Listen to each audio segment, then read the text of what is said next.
Nearly 1 in 2 women and 1 in 5 men experience domestic violence in their lifetime. Unfortunately, law enforcement officers do not have the time, training, or resources to properly handle these sensitive situations. One of the projects working to alleviate this issue is Hero's Manual, an on-the-spot reference guide for service providers. This app must be intuitive, as users will require minimal training time and will need to find information in the app quickly. This app is intended to provide law enforcement officers with support in time-sensitive situations, as well as resources to strengthen their knowledge and understanding of domestic violence. Since our app is a resource for information with minimal interaction required from the user, it is very front-end heavy. We're designing the app to be easily read, navigated, and understood so that the user can easily gain necessary knowledge.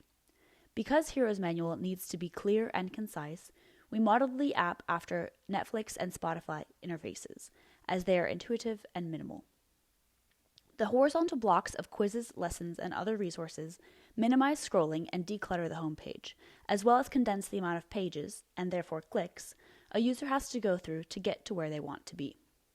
After using Figma to model the digital prototype of color schemes, page layouts, and interactions, we have a clear idea of how our front end will appear and function to users.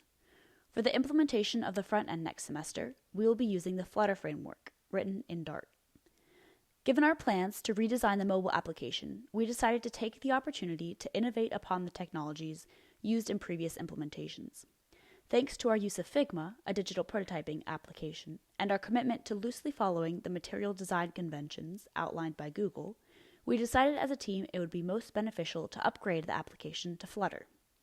Flutter represents a modern framework to develop a cross-platform mobile application on Windows, Mac, and Linux.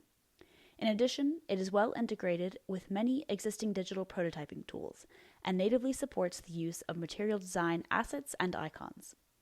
Some members of our group have worked with Flutter in the past, and for all these reasons, it was a simple choice.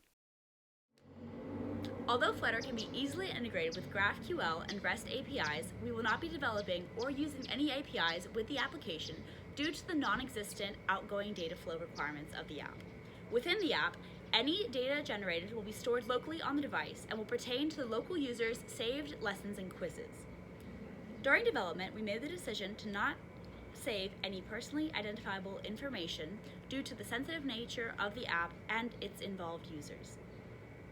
We have divided our minimum viable product into 5 sprints, each consisting of 2 to 3 weeks of development, followed by a feature demonstration to our client. This allows our client to provide continuous feedback and will help us gain a better understanding of what's expected for future development. We will also have weekly in-person meetings to help evaluate our progress.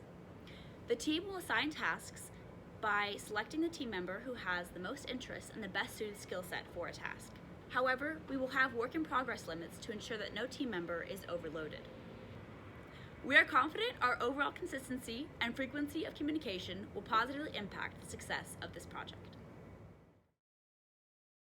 In the future, this application could be used to strengthen officers' understanding of domestic violence, its legal implications and limits, and allow officers to help fulfill their role in properly handling domestic violence cases, helping society bring an end to domestic violence.